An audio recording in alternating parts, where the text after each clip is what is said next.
आपातकाल के समय मूल अधिकार का निलंबन। तो जर्मनी से एक चीज लिए है आपातकाल के समय मूल अधिकार का निलंबन। यूएसएसआर से दो चीज लिए हैं, पहला है मूल कर्तव्य और दूसरा है सामाजिक आर्थिक एवं राजनीतिक न्याय। ये कहां से? तो प्रस्तावना में जो सामाजिक आर्थिक एवं राजनीतिक न्याय है वो लिए है यूएसएसआर के संविधान से। चलिए हम लोग कल मूल अधिकार समाप्त कर चुके हैं। आज हम लोग को पढ़ना है डीपीएसपी यानी कि राज्य का नीति निर्देशक तत्व।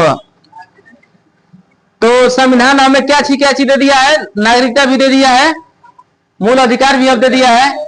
तो जब सब चीज मूल अधिकार नागरिकता हमको दे दिया था, राज्य के ऊपर भी तो कुछ चाहिए ना, उसका भी तो कुछ क्या बोलते हैं कर्तव्य चाहिए ना, जो नागरिकों के दायित्व के ऊपर जो नागरिकों को कौन चीज क्या देना है और क्या नहीं देना है। तो उसके लिए क्या दिया है? डीपीएसपी बनाया गया। ये बेसिकली जो है राज्यों के लिए बनाया गया था। डीपीएसपी जो है वो राज्यों के लिए बनाया गया था और इसका उद्देश्य क्या था? तो सामाजिक आर्थिक एवं राजनीतिक रूप से जो लोग पीछे हुए हैं वो अच्छे राज्य के निर्माण के लिए, मूलतः कहिए ना तो इसका अच्छे राज्य के निर्माण के लिए डीपीएसपी को बनाया गया था। एक मानते हैं कि एक अच्छे स्टूडेंट का क्या गुण होता है? वो अनुशासन में रह के पढ़ाई करे, माने अच्छी चीज को। तो ये एक अच्छे राज्य के निर्माण के लिए क्या जरूरी है? डीपीएसपी माने राज्य क्या क्या चीज चाहिए, वहां के नागरिकों को क्या क्या देना चाहिए, जिससे कौन से एक अच्छा राज्य का निर्माण हो सके।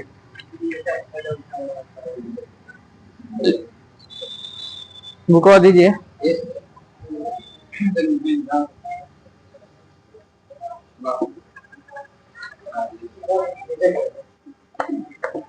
अच्छा कुछ बता दीजिए कल का जो पढ़ाए हैं।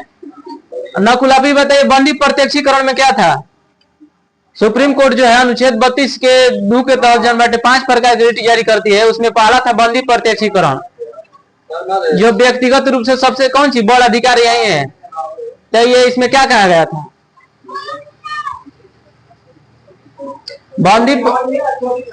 बंदी प्रत्यक्षीकरण में कहा गया था कि जिस व्यक्ति को आप गिरफ्तार किए हैं वो हमारे सामने प्रस्तुत कीजिए ताकि हम इस पर कौन चीज अपना जांच कर या विधि सम्मत इसके कार्रवाई कर कि ये सही से आप इसको गिरफ्तार किए हैं कि नहीं किए हैं।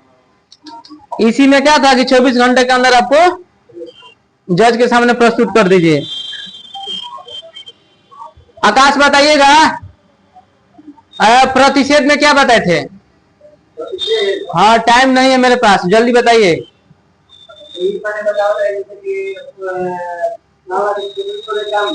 हाँ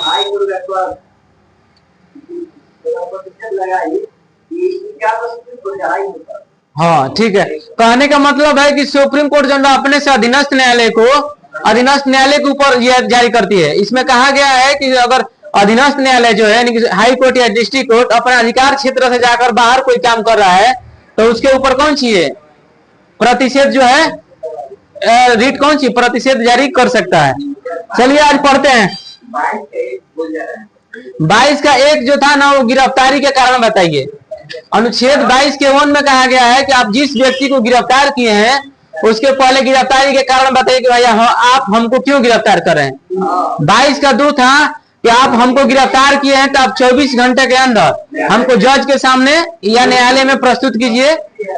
तीसरा था 22 के 3 में था कि अब जब आप हमको गिरफ्तार कर चुके हैं तो गिरफ्तार व्यक्ति अपने मन पसंद से कोई भी वकील को रख सकता है। आज हम लोग को पढ़ना है राज्य के नीति निर्देशक तत्व। राज्य के नीति निर्देशक तत्व, इसको शॉर्टकट में डीपीएसपी बोलते हैं। ये कहां से कहां तक है? तो 36 से लेकर 51 तक। भाग पूछेगा तो भाग 4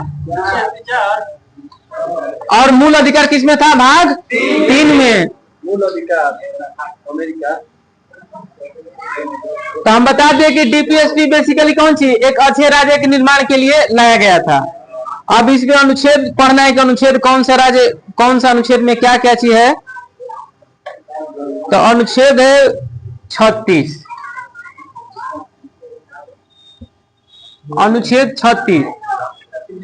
अनुच्छेद 36 में क्या है कि राज्य की परिभाषा दिया गया है।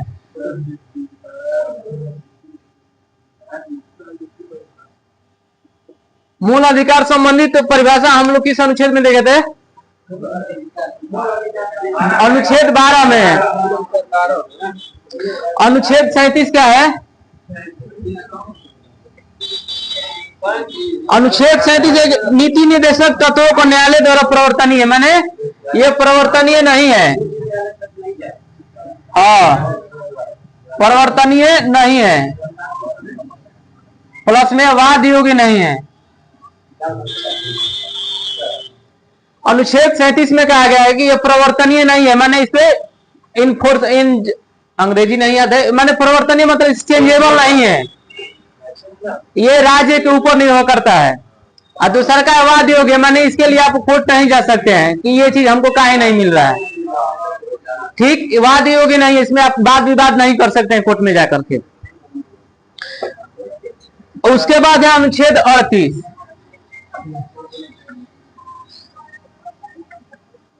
अनुच्छेद 38 में दो चीज कहा गया है कि सामाजिक, आर्थिक एवं राजनीतिक न्याय से परिपूर्ण व्यवस्था का स्थापना का प्रयास करना है।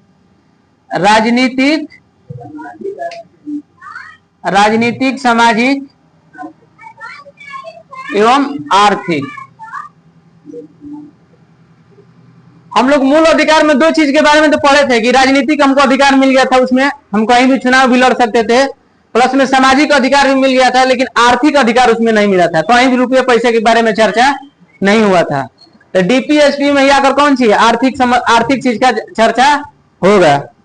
तो इसमें कहा गया कि आर्थिक के मतलब कहने का मतलब ये है ना कि आप राज्य के अंदर में जितने भी लोग हैं उनको आर्थिक रूप से क्या चाहिए, अगर वो पीछे हैं तो उनको न्यायपूर्ण व्यवस्था बनाइए, माने सभी को एक समान करने का प्रयास कीजिए।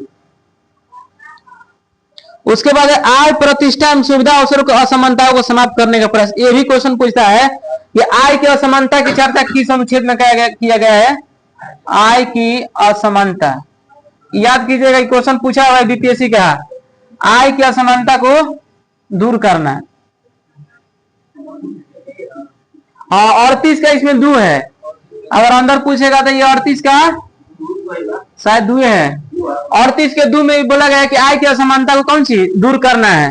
ये क्वेश्चन पूछा हुआ है कि आय की असमानता को दूर करने का प्रयास किस अनुच्छेद के तहत किया जाता है? तो अनुच्छेद 38 के दू के तहत। आगे पढ़ना है अनुच्छेद 39।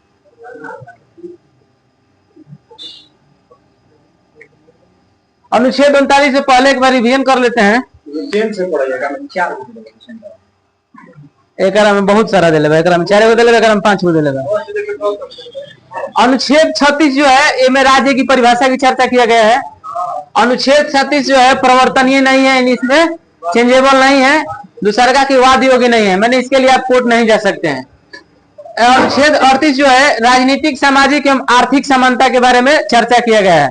ये सबको कौन सी राजनीतिक रूप से सबको सक्षम बनाइए, प्लस में सामाजिक रूप से सबको लेकर चलिए, प्लस में आर्थिक रूप से जो पीछे रह गए उनको एक समान करने का प्रयास कीजिए। उसके बाद अनुच्छेद 38 के 2 में कहा है कि आय की असमानता, यानी कि आय के रूप में जो अभी हम लोग का एक रिपोर्ट जारी करता है, करंट में पढ़ते हैं, ह्यूरन रिच लिस्ट को जारी करता है ना, सबसे दुनिया के धनी आदमी कौन है, तो अभी शायद मुकेश अंबानी है ना, जो भी हो, तो पूरे देश की जो संपत्ति है किसके पास है? अभी मुकेश अंबानी के पास। 1% वो क्या बोलते हैं 99% जो धन है वो मुकेश अंबानी के पास है, जबकि 1% धन में पूरा कौन सी इंडिया है। तो आय के क्या है? असमानता है ना। तो आय को, असमानता को दूर करने का प्रयास अनुच्छेद 38 के 2 के तहत राज्य सरकार कर सकती है। उसके बाद है अनुच्छेद 39। अनुच्छेद 39 में एक देखिए, पूरा जो धन है ना, 1% जो सर माने धन है, 99% धन में 1% जो लोग है धनी माने, उन्हीं लोगों के पास है। हम बता रहे, सुनिए, मानते हैं कि पूरा इंडिया में 100 रुपया है ना, मानते हैं, वो एग्जाम्पल लेके बता रहे हैं, और उसमें धनी लोग सिर्फ 1% है, 1% लोगों का कब्जा किस पे है? 99% धन पर है। 1% लोगों का कब्जा 99% के धन पर है, 1 रुपया में बाकी हम सब लोग हैं। तो वही चीज बता रहे हैं कि 1% लोगों का कब्जा कौन सी 99% धन पर है, और 1% जो धन है उस पर कौन सी बाकी 99% जितना हम लोग बचे हैं उन पर है। तो यहाँ पर कौन सी आय की असमानता दिख रही है ना, तो वो उसी आय की असमानता को दूर करने का प्रयास अनुच्छेद 38 के दूर के तहत किया जाता है। अनुच्छेद 39 में क्या है, तो अनुच्छेद 39 में अब ए बी सी करके पढ़ना है। अनुच्छेद 39 में है पुरुष स्त्री सभी नागरिकों को आजीविका के पर्याप्त साधन प्राप्त करने का अधिकार है। पुरुष और जन स्त्री के, पुरुष प्लस में स्त्री के आजीविका माने जिए खातिर कौन से यानी कि साधन, जीने के लिए इसको कौन सी आजीविका प्राप्त कराइए, सरकार का कर्तव्य है। इसमें जो भी पढ़ेंगे सब सरकार का कर्तव्य होगा, सरकार दे या ना दे वो अलग बात है। दूसरा है, कुछ डाउट है सर बोलिए, डाउट है तो फिर तब अपने में आप लोग बातचीत मत कीजिए, डाउट है तो यहाँ पूछिए। दूसरा का है कि भौतिक संसाधन का उचित वितरण हो, भौतिक संसाधन का उचित वितरण हो। भौतिक संसाधन के मतलब कहने का मतलब है कि भारत में जो बैठे जो भी सरकारी धन हो गए चाहे जो भी हो में सब करा के समान रूप से बंटवारा हो चाहिए, समान रूप से बांटे के चाहिए। जन आय के ये आय के असमानता के जन पूरा है कौन सी चर्चा कर दिया बेटे कि जन भौतिक संसाधन जन बाटे में समान रूप से सब करा के भागीदारी होगी चाहिए, सब करा के हिस्सेदारी होगी चाहिए। उसके बाद है अनुच्छेद 39 के सी, इसमें कहा है का चीज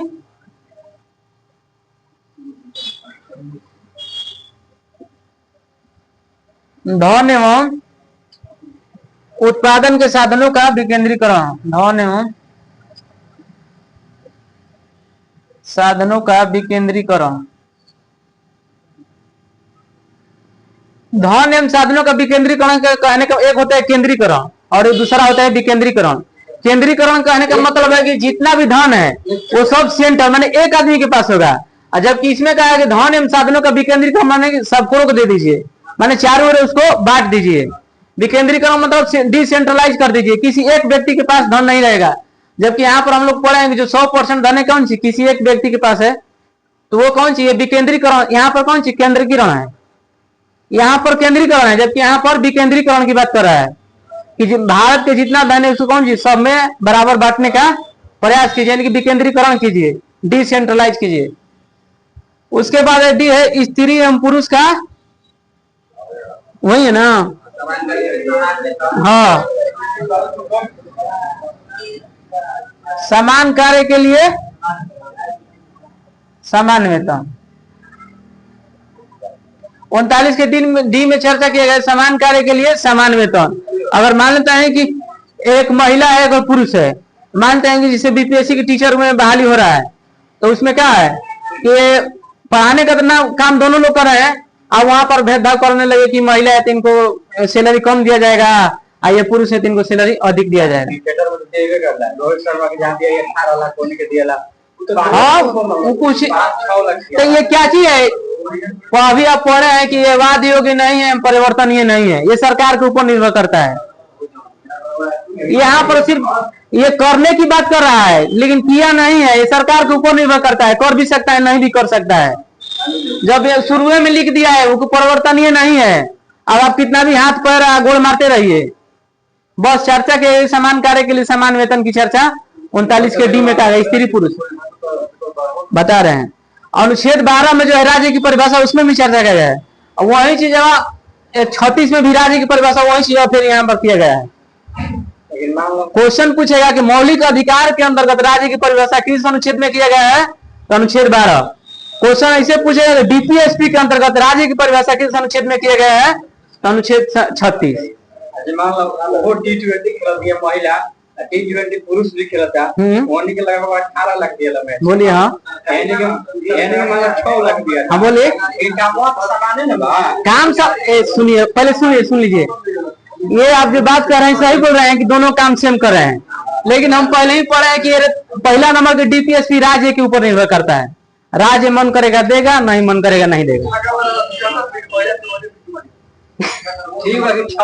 सुनिए, परिवर्तनीय पहले ही अनुच्छेद 37 में लिख दिया कि ये परिवर्तनीय नहीं है। आप इसके लिए कोर्ट, हाई कोर्ट कहीं भी नहीं जा सकते हैं। राज्य सरकार चाहेगी तो देगी, अगर नहीं चाहेगी तो नहीं दे सकती। आप कितना भी नाक रगड़ लीजिए, ये राज्य के ऊपर डिपेंड है। समान कार्य के लिए समान वेतन, ये 39 के डी में कहा गया है। टीचर हाला कर दो, लेकिन सुप्रीम कोर्ट एक डीपीएसपी के अंतर्गत है। नहीं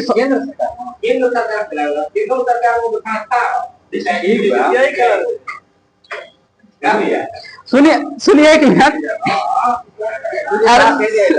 सुन लीजिए, बोल रहे हैं टीचर वाला।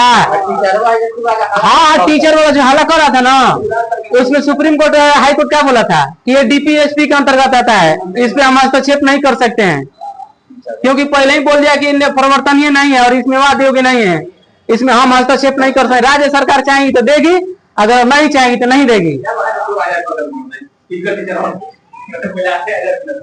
राज्य सरकार के ऊपर निर्भर करता है।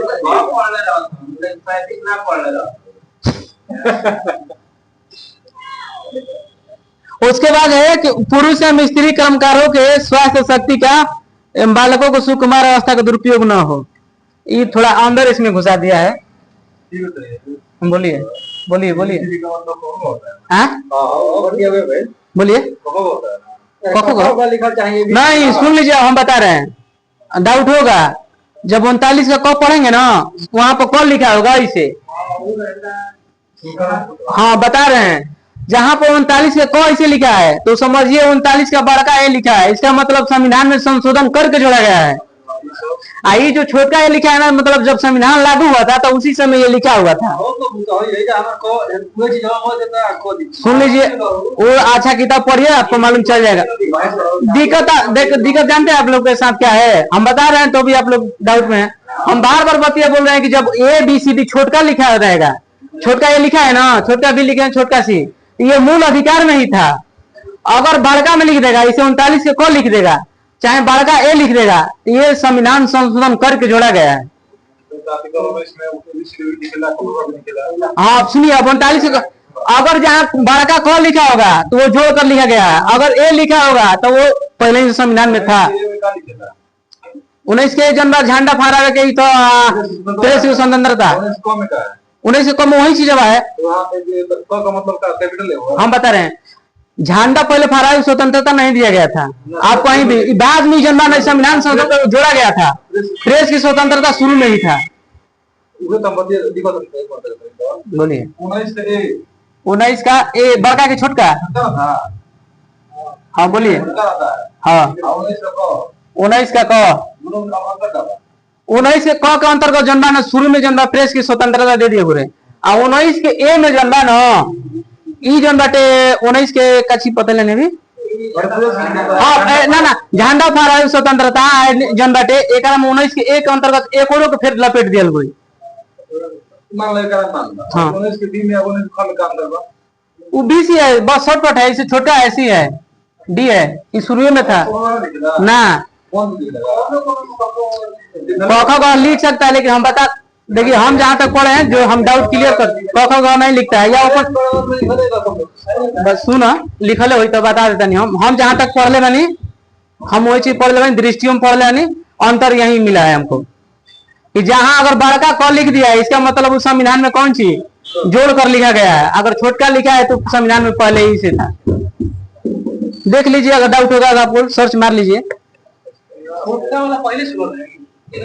छोटका वाला जनता ना पहले ही से था, ABCD कर ना, छोटका में लिखेंगे तो पहले ही से संविधान में था। अगर बड़का लिखेंगे कैपिटल लेटर में ए लिखेंगे या चाहे क लिखेंगे तो ये क्या है, ये संशोधन करके जोड़ा गया है। जैसे इसमें पढ़ा गया, बता रहे हैं, अब डाउट आप लोग हो रहा है ना, यहीं पे बता रहे हैं, नहीं बताए थे ना कि आप लोग ज्यादा डाउट होगा।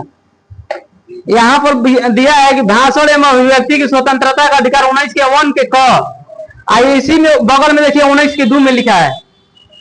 डाउट आप क्लियर कर लीजिए। हम नहीं बताए थे उस दिन डाउट क्लियर करने के लिए, ज्यादा डाउट होगा। पढ़ लीजिए 19 के 1 के क, फिर युक्ति युक्त संबंध जन्म 19 के 2 में भी चर्चा किया गया है। अब बताइए अब किसको माने, वही चीज आप बता रहे हैं ना कि अगर पहले ही से संविधान में अगर क लिखा हुआ है तो वो पहले ही से था, इसमें युक्ति युक्त मैंने कुछ और ही जोड़ना था तो 19 के 2 में जन्म बाटे जोड़ दिया गया। आप तो जो चीज बता रहे हैं समझिए भाई, दृष्टि में हम जो पढ़े वही बता रहे हैं, ज्यादा टाइम वेस्ट हो गया। आप चलिए छोड़िए जितना पढ़ाए हैं। पहला टाइम नहीं है, 45 तक टाइम है मेरा। जर्मनी से हम लोग क्या चीज लिए हैं, आपातकाल के समय जब बैठे मूल अधिकार का निलंबन। यूएसएसआर से क्या लिए हैं, मूल कर्तव्य और सामाजिक प्रस्तावना में सामाजिक आर्थिक एवं राजनीतिक न्याय। आज हम लोग पढ़े हैं राज्य की नीति निर्देशक तत्व, इसका प्रावधान जो है 36 से 51 अनुच्छेद के तहत किया गया है, प्लस में इसको शॉर्टकट में डीपीएसपी बोलते हैं, और ये भाग 4 में लिखा गया है। ये इसका चर्चा किस में है, तो भाग 4 में है। ये डीपीएसपी जो है राज्य के एक डायरेक्शन के लिए काम करता है।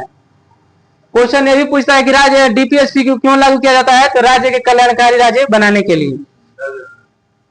अनुच्छेद 36 में क्या है, तो राज्य की परिभाषा है। अनुच्छेद 37 क्या है, तो यह प्रवर्तनीय नहीं यानी कि वाद योग्य नहीं है। अनुच्छेद 38 है कि राजनीतिक सामाजिक एवं आर्थिक समानता की चर्चा किसमें किया गया है, तो अनुच्छेद 38 में। इसी में तो अनुच्छेद 38 के 2 में किया गया है कि जो आय की असमानता है उसको दूर करने का प्रयास करना है। अनुच्छेद 38 के 2 में आय की असमानता को दूर करना है।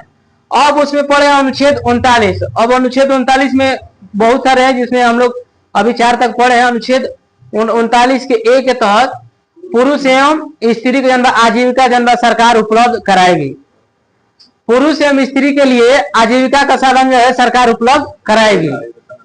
उसके बाद 39 के भी भौतिक संसाधन का उचित विवरण हो, यानी कि देश के पास जो संपत्ति है उसका सही रूप से मैंने सबका कौन चीज सबका अधिकार मिलो और उचित वितरण हो, सबका के एक बराबर मिलो। ओकरा बाद बाटे 39 के सी धन एवं साधनों का विकेंद्रीकरण हो। विकेंद्रीकरण का मतलब धन जन्म सिर्फ एक व्यक्ति के पास न होके सबका के पास कौन चीज डिसेंट्रलाइज कर दिया जाए।